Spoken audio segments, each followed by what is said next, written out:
machines have been called crack cocaine of gambling, electronic morphine. Video gaming is the addiction delivery vice. There's a strong element of empirical truth to this. You do not want to restore the gambler's cognitive state to where they can make rational decisions. 40 coins in, 30 back, 50 coins in, 12 back. And every time you get that little something back, you are getting all the signals of having won on false win. The math is what will make them stay. Solitary, it's you and the machine. There's no person interrupting. It's extremely rapid feedback. And again, it's continuous without a set, and it's much harder to self-stop. Living within 50 miles of a casino makes you much more likely to develop a gambling problem. This is not 50 miles, this is 5 inches. With the rollout of sports betting, there's been huge spikes in calls to state addiction hotlines, and you're seeing often the calls skewing much younger.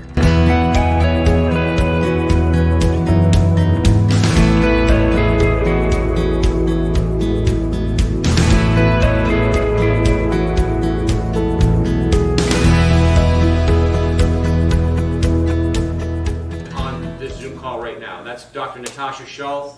I had a chance to listen to Dr. Schull's research when she testified before the Massachusetts legislature several times in the mid-2000s. And the facts that she presented, her writings, her research, it really, in good conscience, I could no longer be like, hey, this, I could go on the rest of my life, even though I know these powerful facts, what's happening, somehow I can just ignore them and go on with my life.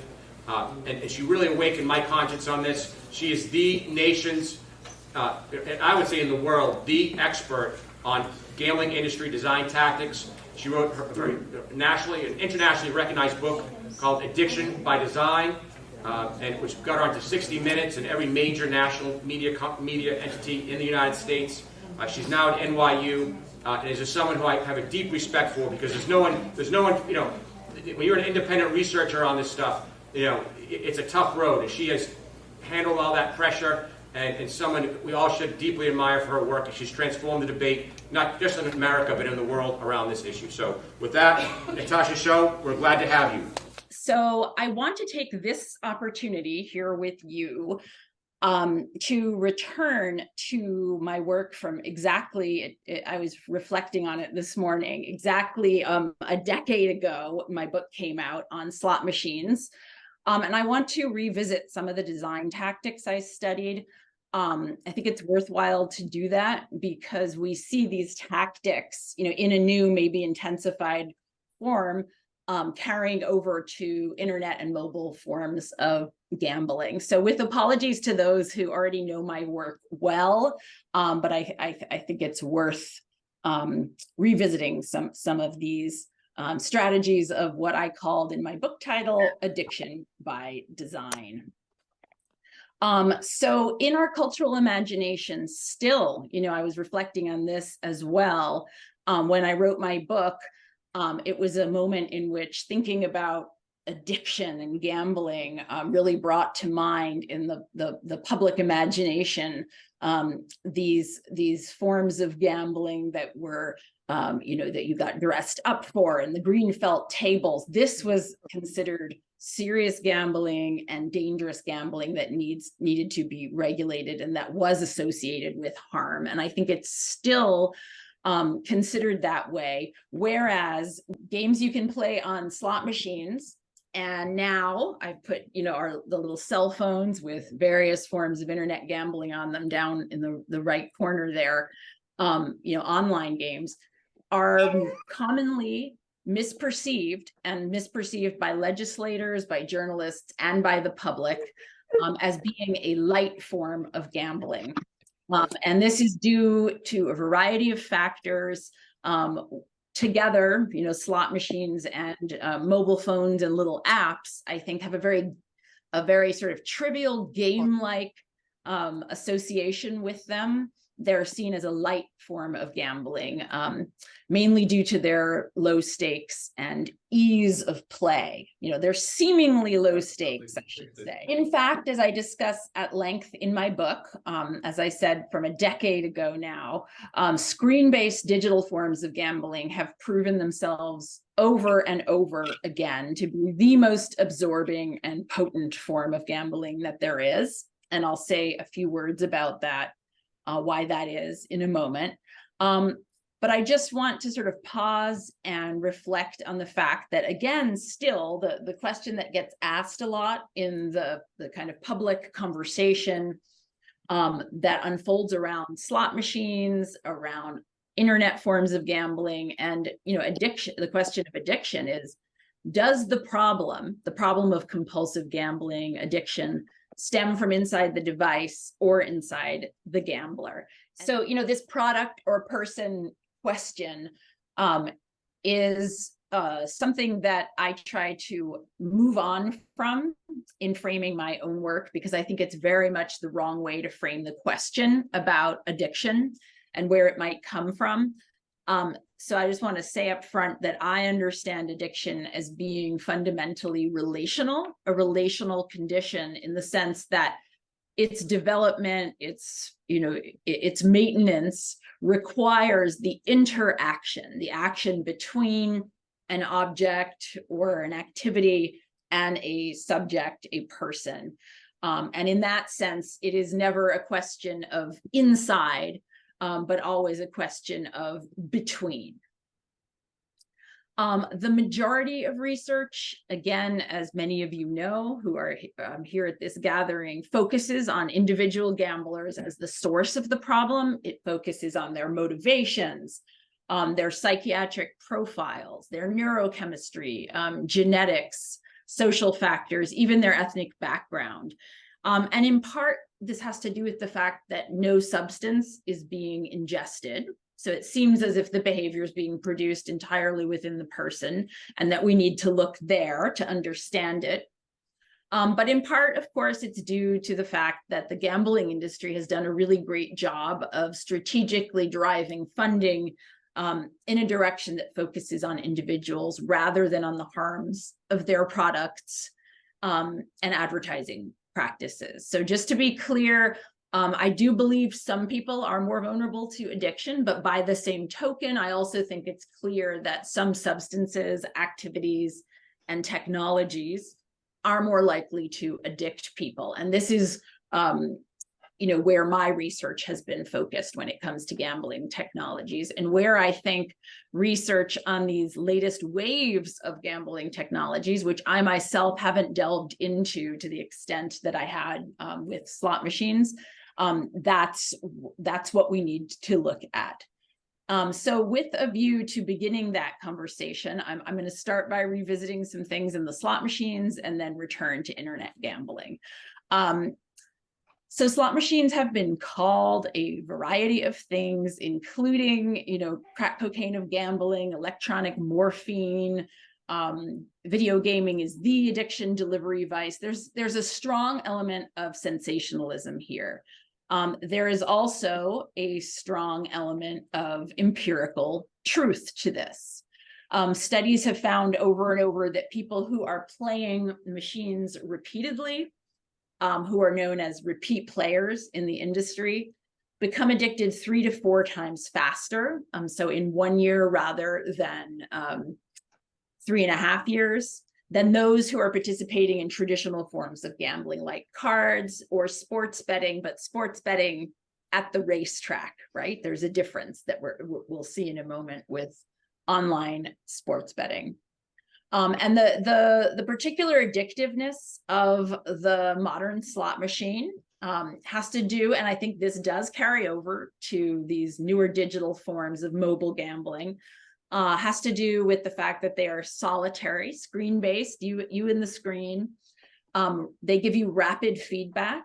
They kind of loop you in, and they allow continuous wagering that doesn't really have a definite ending point, right? You can just keep going and going.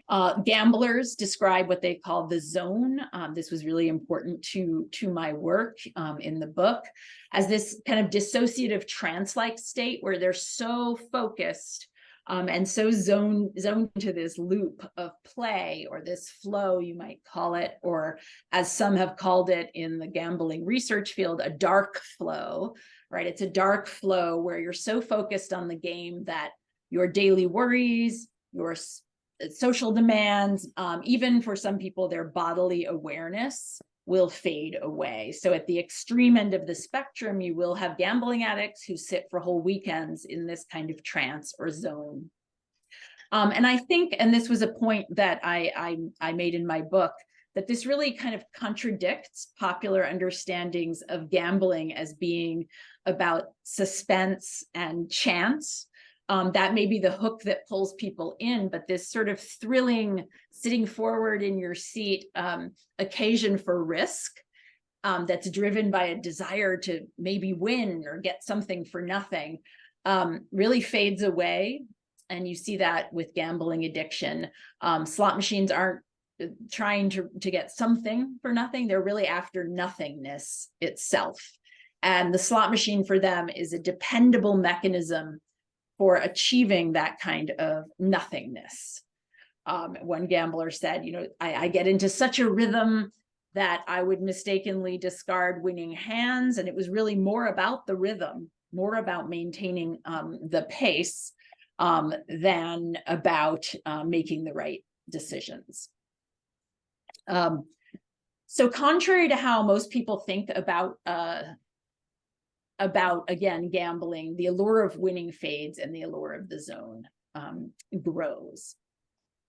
So designers, not only gamblers, recognize this. One designer told me, our best customers are not interested in entertainment. They want to be totally absorbed and get into a rhythm. So that really struck me, that this wasn't just an experience of the gamblers, but something that was being designed for actively. And the term that the designers use is not the zone. They use time on device, which I heard so much in my research. I didn't understand it at first because it's shorthanded as TOD, TOD. So the equivalent, in web, when you think about websites or mobile gambling, is time on site or time on app. So this is a kind of monetization goal that carries neatly over from a bricks and mortar slot machine to online apps. Profit derives from time on app, time on device. So here is a quote from a designer about how every aspect of design, right? If you're talking about a physical casino, you're talking about architecture and atmospherics and ergonomics and audio visuals. You're talking about the whole surrounding space of the person sitting at your physical machine.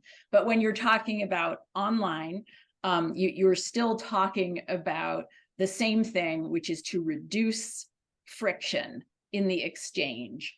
And the point of reducing friction and allowing the gambling to just flow as seamlessly as possible is the following, and I'm quoting a member of the gambling industry here. You do not want to restore the gambler's cognitive state to where they can make rational decisions. So it's really about doing everything you can to keep people in the zone. So some of the tactics on slot machines would be, you're pixelating the video monitors, you're avoiding really bright, erratic, shocking kind of lights or loud noises. This is very, counterintuitive to the early days of design in casinos, but they realized if we pay attention to gamblers as kind of workers producing revenue for us, we have to pay attention to sound and light as elements that could fatigue them, right? And we want to choreograph all of those elements in a way that in an ergonomic way that will allow them to sit there longer, more time on device. So you see this with sound, and this carries over online as well. Slot machines often will have up to 400 unique sounds, and one company put them all in the thought to be universally pleasant key of C, right? Again, so as not to jar the senses and fatigue gamblers or interrupt them. So just a few more, because I'm not here to talk super at length about slot machines, just a few more of these design elements for removing friction, because I do think that they have analogs in the online forms. Of course, bill acceptors, so you can put money in and just forget about it. That reduces friction. You don't have to put coins in one at a time. In fact, now you can just put in usually player cards with credit stored on them. And that becomes even easier when you're just opening your phone and going right in seamlessly with no friction.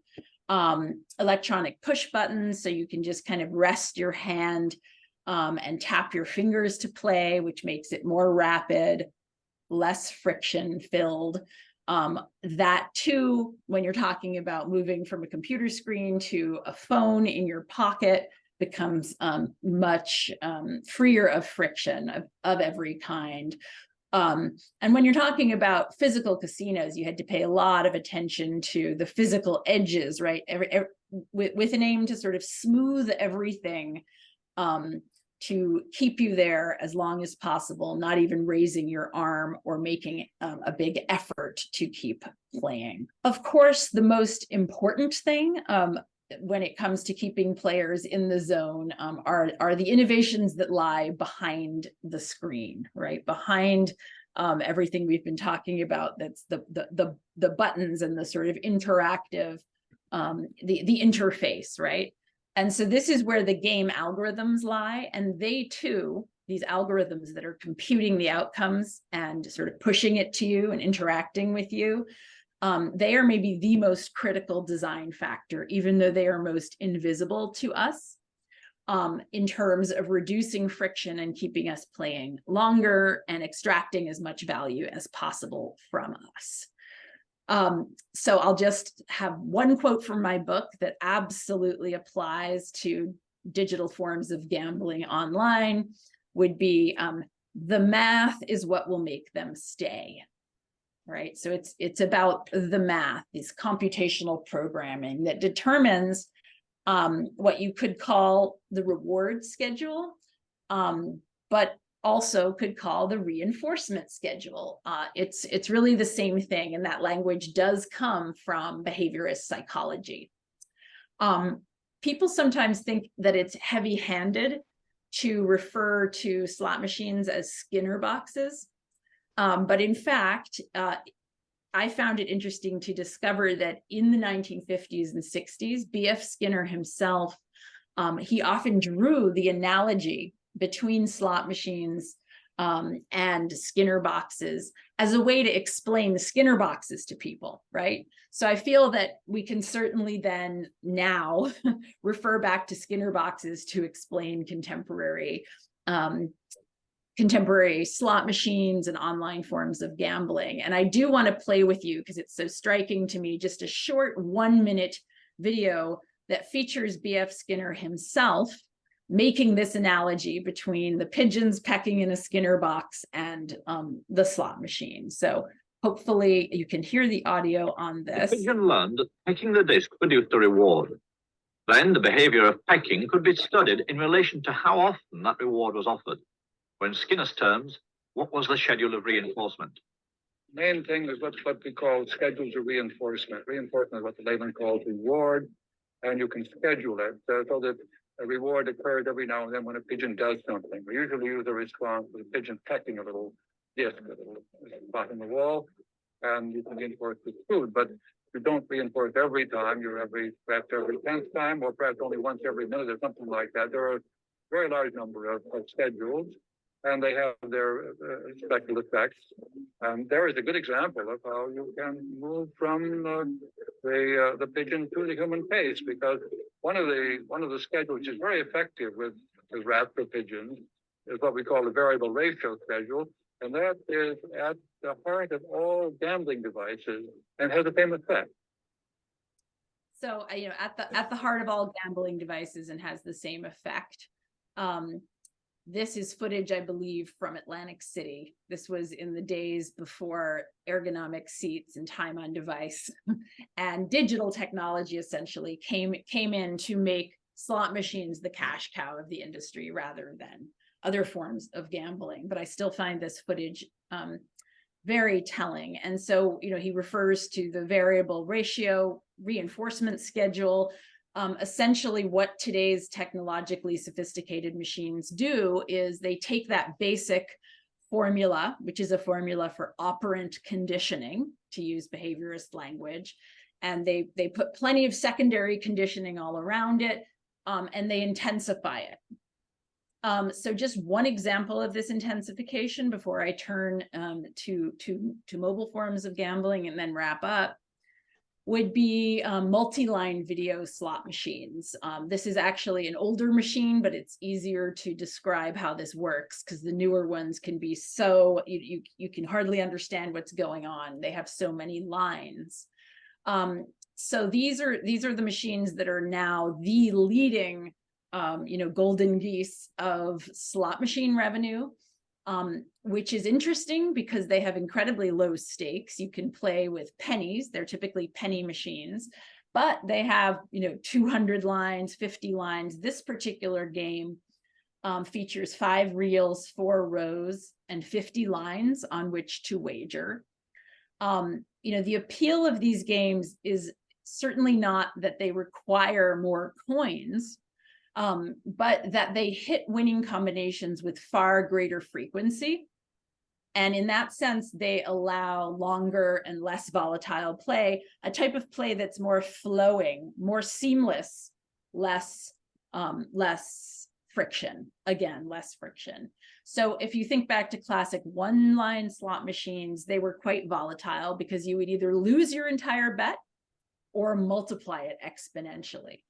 By contrast, here you could sit for a much longer period of time because you're winning nearly something back all the time. It really is a revolution in forms of gambling in that you can win back a small portion of your bet. So 40 coins in, 30 back, 50 coins in, 12 back.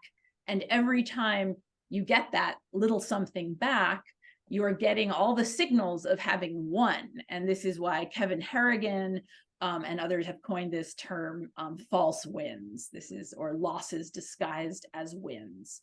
So now I want to turn to see how does this core, this core conditioning kind of important design tactic in the algorithms and the sort of interaction with digital gambling. It's a tactic of micro betting. I also call it nano monetization, right? They're making the increments tinier and tinier and tinier and giving you more time. And this is carrying over absolutely to internet gambling.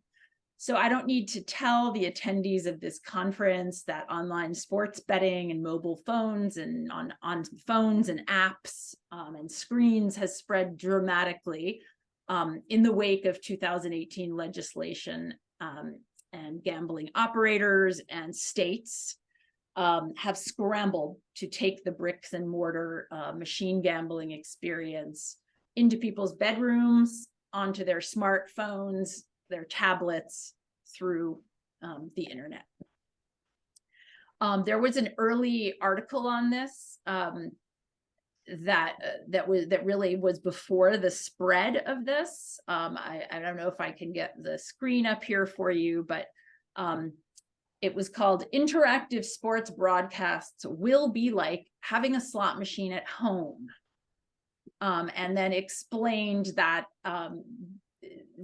at least one broadcaster is playing with a format that will eventually allow viewers to place incremental prop bets on every aspect of a game. And so I think this was as recent as 2018, maybe even 19.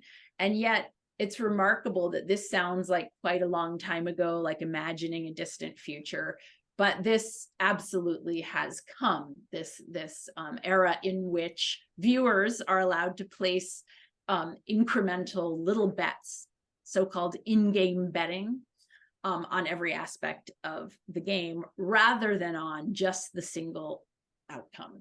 So instead of explaining it myself, I'm going to again play a 2.5-minute video clip from a pretty well done, I think, Bloomberg mini documentary on this, and sort of show you how digitizing sports gambling is sort of similar to multi-line slot machines, because it packs many, many more opportunities for betting into one experience. So in psychological terms, each bet is a moment of learning or a moment of reinforcement. So of course you want to pack more, you want to increase the event frequency of reinforcement. That is far more addicting and hooking to gamblers. So I'll just play this now. So once these sites acquire these customers, they have to keep them there. And they have definitely found their hook. The industry hypes the game within the game. These are in-game bets. And in-game bets are seen as a great growth market because you don't just place one bet at the beginning of the week and you're done. In-game betting is one of the great examples of where the mobile online product really can be so differentiated from the brick and mortar product. We have seen the adoption of in-play betting again be a bit quicker in the United States than perhaps we anticipated. For decades, sports betting was limited to betting on just the games. Who would win, how many points the team would score, who will cover the spread. In-game betting allows the user to bet throughout the game. Every pitch of a baseball game, every point of a tennis match, every play of an NFL game, on a free throw, on you name it, those are things that I think customers want and haven't necessarily been able to get in the brick and mortar setting. This is advertised at you the whole game long. It keeps you thinking about betting and involved in betting throughout the game. It really creates engagement at a deeper level, which of course makes people bigger fans and makes them tune into the content longer and pay more attention to it. And if your bet loses mid-game, then you're pitched another bet to try to recoup your losses. It's dangerous because it does have the potential to keep you chasing losses. Chasing losses is maybe the most dangerous phrase in sports betting. I think there's an intuitive sense. If there are more things to bet on, that creates more of an opportunity for someone who has a compulsive behavior issue. You look at the structural characteristics of in-play betting, it is extremely rapid. While there is an illusion of skill and control, actually, in many cases, those bets are just, it's almost like playing a slot machine. Every 5 seconds, you can bet a new one. Which can make betting on sports less about heightening the game and more about getting a fix. When you put sports betting in a mobile or online form, it no longer is tied or pinned to the particular sport event. Not only can you play in-game on multiple things continuously, you can also bet on after-game things. You don't have to stop when the game ends. You're very hooked in and confirmed in your behavior because of this constant fast feedback.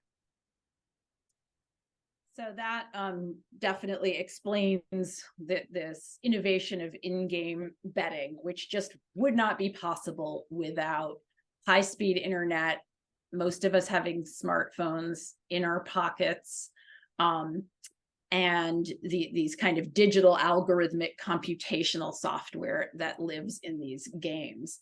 But essentially, we can say that, like slot machines, what the addictiveness boils down to. And I would take issue with a couple of the people who spoke here, two of whom I think were actually industry people from FanDuel or DraftKings. I would say that it's not just dangerous to problem gamblers, as if those people come into the world as their own sort of predestined subset of addicts, but it is naturally compelling for all of us in the way that an infinite scroll or binge watching or so many of the kind of things we have at our fingertips with mobile devices are compelling, right? So those reasons are that it's solitary, it's you and the machine. There's no person interrupting or putting like a sort of social temporality on the experience. It's you and the machine. It's extremely rapid feedback. And again, it's continuous without a set ending.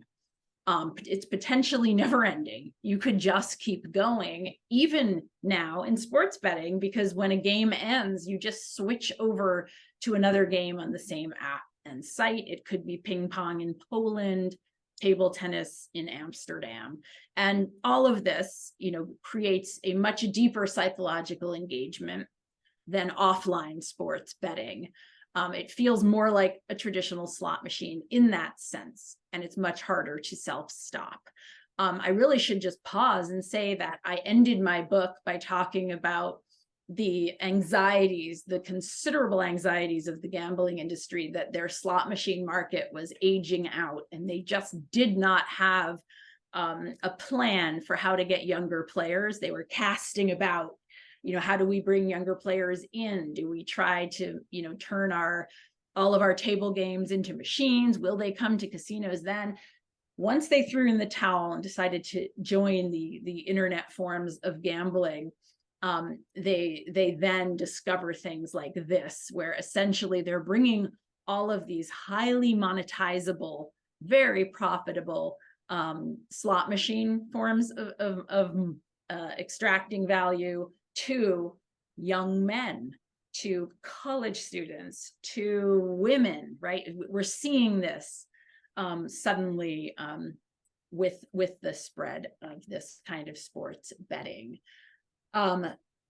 So, it's also obvious that it's coming from the easy access. We know that living within 50 miles of a casino makes you much more likely to develop a gambling problem. This is not 50 miles. This is 5 inches. You're usually only that far away from the phone when it's in your pocket. So you just, again, there's no friction. There's not the friction of driving there. There's not the friction of even putting anything into a slot. You just pick up your phone. And there has been, Les has helped me out with these statistics. I won't go into them at length, but just to say that with the rollout of sports betting, there's been huge spikes in calls to state addiction hotlines. In Michigan, I think it was triple the calls from 2020 to 2021 when it became legal. In Tennessee, you saw an 847% increase between January 2020 and 21, like in 1 year.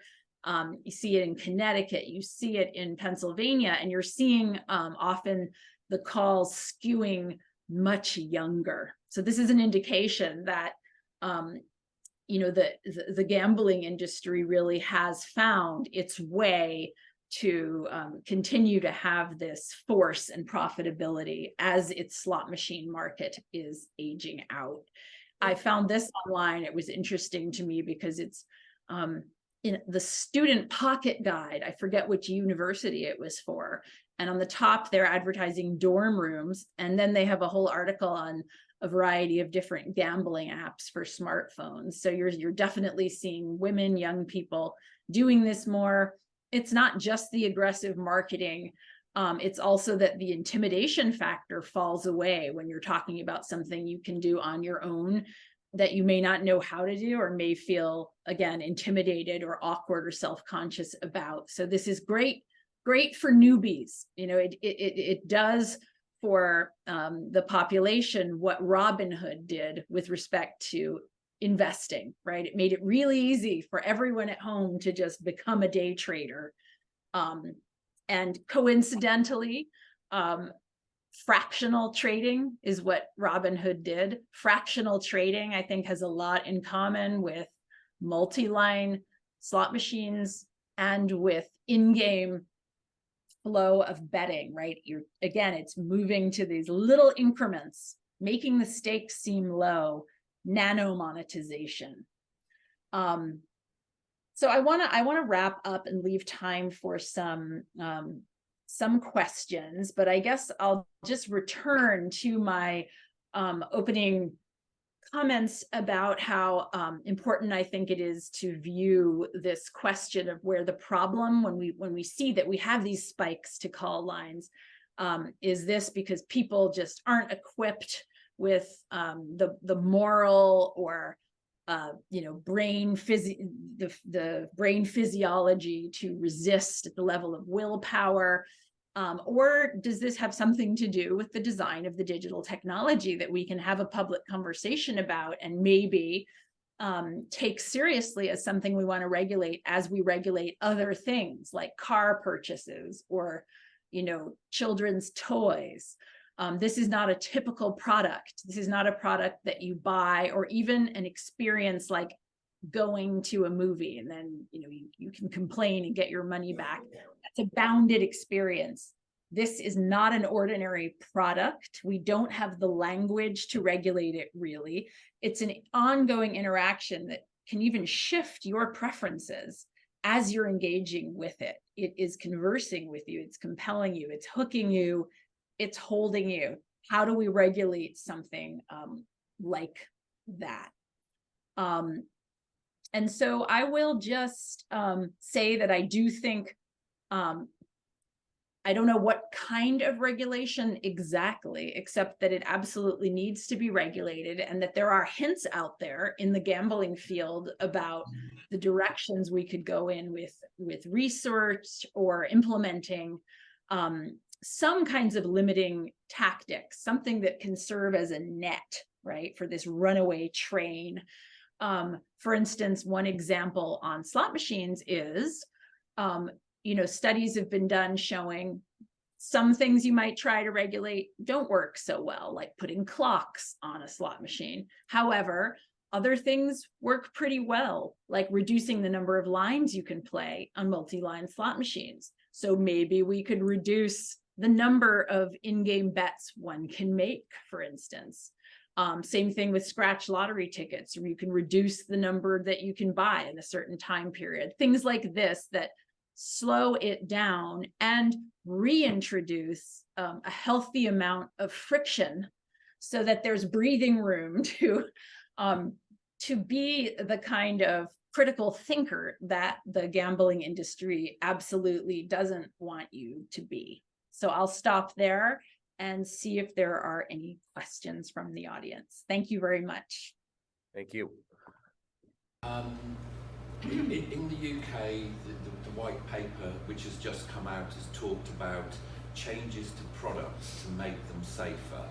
And I'm just wondering, A, how feasible that is amongst slots and things like that, but then more worryingly, about in-game betting.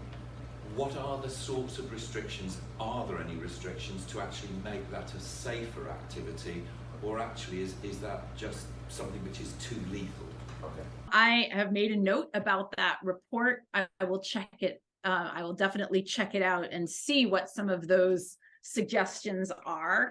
But I should say that I guess I'm a moderate when it comes to this answer in the following sense.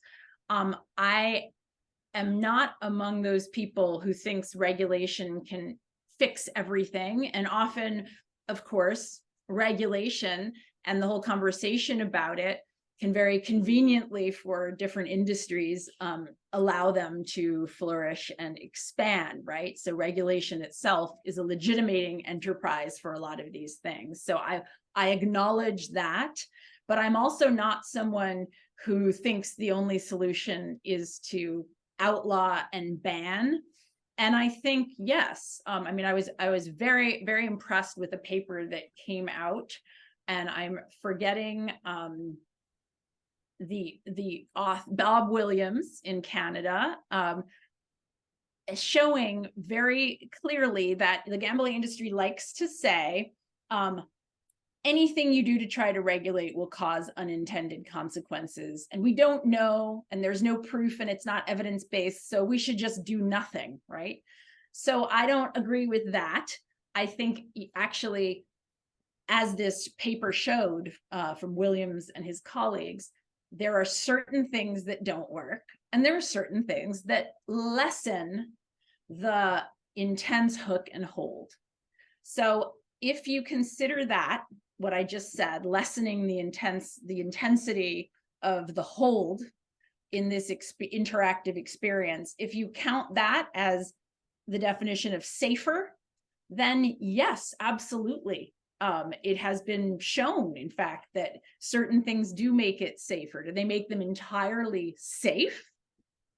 Certainly not. Some people are gonna, need a very low threshold to become an addict. But if you want to do something rather than nothing, then I'm a fan of that kind of research that Williams did, where he's specifying, and some of it was sort of meta level, looking at other studies, bringing them all together, and identifying clearly what can help.